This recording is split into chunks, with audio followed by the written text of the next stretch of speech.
This will promote awareness of hereditary breast and ovarian cancer syndrome. About 10 to 15% of women who are diagnosed with either breast or ovarian cancer, it is directly due to a genetic mutation that they have that runs in the family.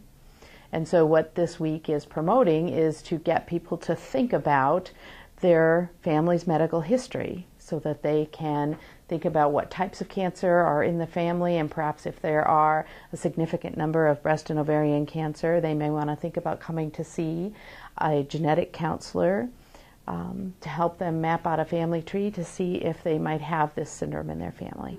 Provided by St. Luke's, where patients can come and see me. Essentially what I will do is get their family history, build a family tree, look at the cancer diagnoses in their family, and help the patient decide whether or not that there may be a cancer syndrome in the family, and if so, if it would be a good thing for them to consider doing genetic testing. And I guess, how does one arrive at the decision to come visit you? I mean, how do you make that decision? It can be a little bit of a tough decision. Most people will maybe come when they're into their family doctor for their annual visit, or sometimes women will come in and get their mammogram done, and the mammography tech will ask them a question like, do you have a history of breast cancer in their family? And then usually the patient just starts thinking, gosh, as a matter of fact, yes, grandma had it, and maybe aunt so-and-so had it, and gosh, one of my cousins had ovarian cancer. And when a woman decides that maybe my services might be a beneficial thing for her, she can either just call me herself, or she can talk to her family doctor about getting a referral to see me.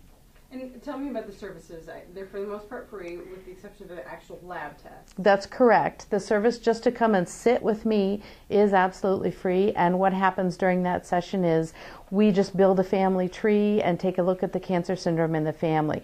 We talk about genetic testing and see if it would be something that would be beneficial for the family. There is a lab fee to get the actual testing done. Most insurance companies are now paying for that if there is a significant enough family history. So that's really great news. And so then you go through all this and say you decide to go forward with the lab test. Then what do you do as a patient with this information? That's a really good question, and that's why coming to see me before you get the test done is really important, because no matter whether the test comes back positive, yes, you have the mutation, or negative, no, you don't have the mutation, there are decisions that need to be made. Everything from prophylactic surgery to increasing the amount of screenings you have done.